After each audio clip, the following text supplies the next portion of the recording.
মারধর বলতে আমার সাথে শারীরিক সম্পর্ক করে আর কি, সেই ভিডিও তাই এবং কি আমার ছবি এগুলা দেখে আমাকে ব্ল্যাকমেল করে যে আমি যদি তাকে বিয়ে না করি, তার সাথে সম্পর্ক না রাখি, এগুলো ফেসবুকে ছেড়ে দিবে, আমার বাসায় যায় বলে দিবে আমাকে। মনে করেন যে আমি ভয়ে জন্য কারো কাছে কিছু বলি নাই। আমি তো বুঝতে পারিনি আসলে, আমার সম্মানের কথা ভেবে আমি এগুলা কিচ্ছু মানে কারোর কাছে বলতে পারিনি আর কি। কোনো জায়গা থেকে কোনো অংশে কম রাখে নাই গায়ের, যে আমাকে এমন জায়গায় মারে নাই বা আমাকে অত্যাচার করে নাই। মূলত সে আমাকে ব্ল্যাকমেল করে বিয়েটা করছে।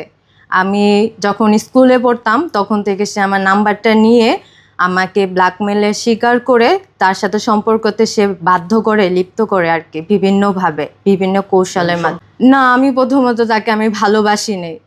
তার ওই চলাফেরা, তার উগ্রতা দেখে আমি ভালোবাসি না। সে ভালোবাসতে বাধ্য করছে বিভিন্ন কৌশলে, কারণ সে আমাকে বিভিন্ন ছবি দেখায় ব্ল্যাকমেলের শিকার আমি, ঠিক আছে। সে আমাকে কাজী অফিস, তারই পরিচিত কাজী দ্বারা আমাকে বিয়ে করাইছে। সে বলছে 40 লাখ টাকা হইলো সে আমাকে বিয়ে করবে, ঠিক আছে। 3 দিন নিয়ে গেছে, নেওয়ার পর 4 দিনের দিন বিয়ে করতে পারছে। জোর করে বিয়েটা করছে সে আমাকে, জোর করে সম্পর্ক করে।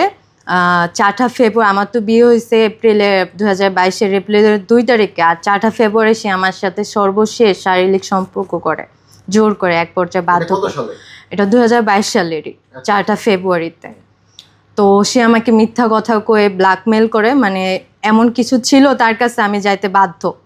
আমি যখন গেলাম, ব্ল্যাকমেল করছে, তার কাছে অনেক ছবি আছে, ভিডিও আছে, সে আমার সাথে যা যা করছে বা আমাকে দিয়ে করাইছে, সেই ছবিগুলো দিয়ে সে আমাকে বিভিন্নভাবে মনে করেন যে ব্ল্যাকমেলের সৃষ্টি করে যে আমাকে এই পর্যায়ে নিয়ে গেছে আর কি। নিয়ে যাওয়ার পরে মনে করেন এক পর্যায়ে 2022 সালের 4 ফেব্রুয়ারি লাস্ট সে আমাকে ধর্ষণ করার এক পর্যায়ে আমি আত্মহত্যা করতে চাই। আত্মহত্যার এক পর্যায়ে মনে করেন যে সে আমাকে বলে ঠিক আছে সে আমাকে বিয়ে করবে, কিন্তু বিয়ে নামেরও সে প্রতারণা করতে চেয়েছিল। বলছিল যে আমি তোমাকে একটা কাগজ এনে দিব, তুমি সেখানে সিগনেচার করবা। আমি বলছি না, আমার গার্জিয়ান আছে, আপনার দরকার পড়লে আমার গার্জিয়ানকে প্রস্তাব দেন। কয় কি না, আমি গার্জিয়ান লাগবে না, আমি এমনিতেই বিয়ে করব। অন্য কোনো সম্পর্ক বলতে সে আস্তে আস্তে এরকম যখন প্রেমের সম্পর্কটা করে, তখন সে আমি যখন ইন্টার পরীক্ষা দিব তখন সে আমার এডমিট কার্ড লুকায়া তার বাসায় আমাকে যাইতে বাধ্য করে। তখন সেই বাসায় যাওয়ার পরে সে আমার সাথে মানে নির্যাতন চালায়, ঠিক আছে। ওই সব ভিডিওগুলো তার ফোনে ধারণ করে আমাকে আছে বর্তমানে আমার সাথে সমস্ত সম্পর্ক মানে বিচ্ছিন্ন করার। মোহাম্মদ মারুফ হোসেন মুন্না। কিছু করে না, উনি ওইখানকার লোকাল।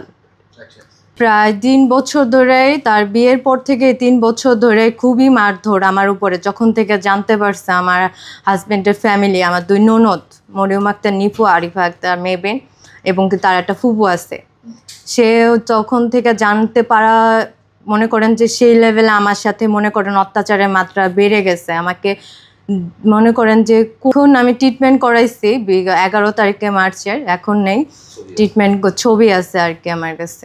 তারপরে মনে করেন যে মূল ধর্ষণ হয়েছে বিয়ের আগে, এই মূলত সে অবশেষে আমাকে বিয়ে করে আর কি। হ্যাঁ, বিয়ে করে তার পরিচিত কাজই দিয়ে আমাকে ব্ল্যাকমেল করে এই পর্যায়ে।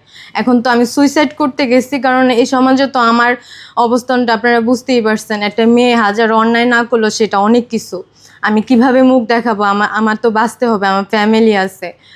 আমি সব কিছু চিন্তা করে আমি আত্মহত্যা করতে গেছি। তখন সে মনে করেন যে বলছে হ্যাঁ আমি বিয়ে করব, বিয়ের নামেও সে প্রতারণা করছে আমার সাথে। হ্যাঁ, তার পরিচিত কাজে দিয়ে বিয়ে পড়াইছে জোর জুলুম করে, ঠিক আছে। 4 দিনের মাথায় সে আমাকে বিয়ে করতে পারছে, বিয়ের নামে সফলটা হয়েছে। তো বিয়ের পরও সে আমার সাথে মানে 7 মাস আমার সাথে গোপনে সম্পর্ক করে গেছে। তার হ্যাঁ না, ফ্যামিলিকে জানায় নাই। তখন আমি তো মানে সহ্য করতে পারতেছি না, পুরোই ডিপ্রেশনে চলে গেছি যে এটা তো খারাপ হইতেছে, এটা তো ভালো লক্ষণ না। তখন আমি তাকে বলি জানাইতে তার ফ্যামিলিতে, কিন্তু সে জানায় না। সে বলে না আমার ফ্যামিলি তো জানতোই না। আমি তো সেই ভয়ে আরো বেশি করে ডিপ্রেশনে চলে গেছি যে জানতে পারলে আমাকে বাসা থেকে বের করে দিবে, আমাকে মেরেই ফেলবে। তার সাথে আমি যখন কলেজে যাইতাম তখন সে বিরক্ত করতো। মনে করেন আমার কলেজের সামনে যায় দাঁড়া থাকতো, আমি কোথায় যাইতাম, কখন খাইতাম, সমস্ত কিছু সে ডিটেলস জানতো, সে এতটা আমাকে পেরেশানির ভিতরে রাখছে। আমি তো শুধু শুধু তার সাথে সম্পর্ক করতে হইনি, সে বাধ্য করছে দেখে হয়েছে। ঠিকানা খিলবাড়ি ট্যাগ, বড়তলা বাজার, জাহাঙ্গীর টাওয়ারে থাকে দোতলাতে। ওইখানকার স্থানীয়, মনেই তো করেন স্থানীয় লোকেরা কিন্তু অনেক প্রভাবশালী হয়, সেই প্রভাব খাটায় আমাকে বিভিন্নভাবে ব্ল্যাকমেল করতো। মারুফ হোসেন মুন্না। না, আমি জানতাম না। আমি যখন সম্পর্ক থেকে বের হয়ে আসতে চেয়েছি তখনই সে আমাকে ব্ল্যাকমেল করা শুরু করছে। আমি দেখতেছি যে না, সে আমার সাথে খারাপ কিছু করতেছে। তখন আমি বলছি, দেখেন আমাকে মাফ করে দেন, আমি পারবো না। আমি নাম্বার ব্লকে ফেলাইছি। সে বিভিন্ন নাম্বার থেকে আমাকে ফোন দিয়ে ব্ল্যাকমেল করতেছে, নাহলে তোমার ছবি ফেসবুকে দিয়ে দেবো, না সারা বাংলাদেশে এইখানে সেখানে, মানে বিভিন্ন। আমি থানায় যাব, সেখানেও সে তো আওয়ামী লীগ করতো, যুবলীগের নেতা ছিল। এই কারণে আমি থানায় গিয়েও ওরকমভাবে হয়তো হ্যাঁ সহযোগিতা আমাকে বলছে, আমি যদি থানায় যাই সে আমাকে 10 টুকরা 8 টুকরা করবে। কারণ তার চাচাও করতো, আওয়ামী লীগের পোস্টে ছিল, আওয়ামী লীগ করতো। তো সেই সুবাদে আমি সেখানেও যা মনে করেন পাইনি। তো তখন বাধ্য হয়ে আমি তাকে মনে করেন বিয়েতে রাজি হয়েছি আর কি। সে আমাকে রাজি করাইতে পারছে। তো করতে চাইনি আমি মনে করেন যে বিভিন্ন কায়দাতে তার কাছে আমি ছিলাম, জিম্মি ছিলাম, ঠিক আছে। এই কারণে আমি মুক্তি পাইতেছিলাম তার কাছ থেকে, কারণ এমন মানুষের কাছে থাকলে আমি আসলে বাঁচতে পারতাম না। আমার মরা ছাড়া তো নেই। আমাকে মানসিক পেরেশানিতে, শারীরিক আমাকে বিভিন্ন কায়দায় আমাকে করে রাখছে। এই কারণে আমি বের হয়ে আসতে চাইছি। আমি স্টুডেন্ট, আমার লেখাপড়াটাই পুরাটাই আমাকে বরবাদ করে দিছে। তার কারণে আমার ভালো রেজাল্ট আসে নাই, শুধুমাত্র তার কারণে।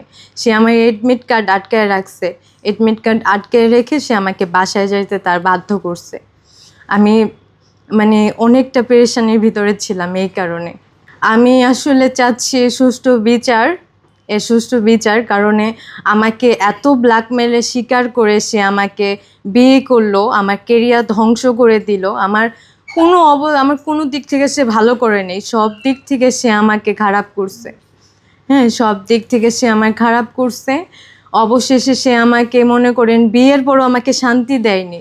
বিয়ে করেও 7 মাস লুকায়া লাগছে, মানে আমার সাথে সম্পর্ক করার পর এক পর্যায়ে আমি তার ফ্যামিলিতে বাধ্য হয়ে জানায় দিই সব বিষয়টা। ওই যে জানছে বিষয়টা, বিয়ে তারপর থেকে শুরু হয় আমার আরও অত্যাচারের মাত্রা আরও বেড়ে যায়। আলহামদুলিল্লাহ ভালো আছি। একটু জোরে কথা বলবেন, ঠিক আছে? আলহামদুলিল্লাহ ভালো। তো আপনি যে আজকে কেন আসছেন আসলে? এখানে আমি আসছি আমার অধিকার ফিরে পাইতে। আমার স্বামী আর আমার সাথে যা অন্যায় করছে আমি এগুলা বলতে আসছি, সেটা যাতে সুষ্ঠু মানে বিচারে। সেই মামলাটা কিসের কারণে করেছেন? আমার স্বামী আমাকে নির্যাতন করে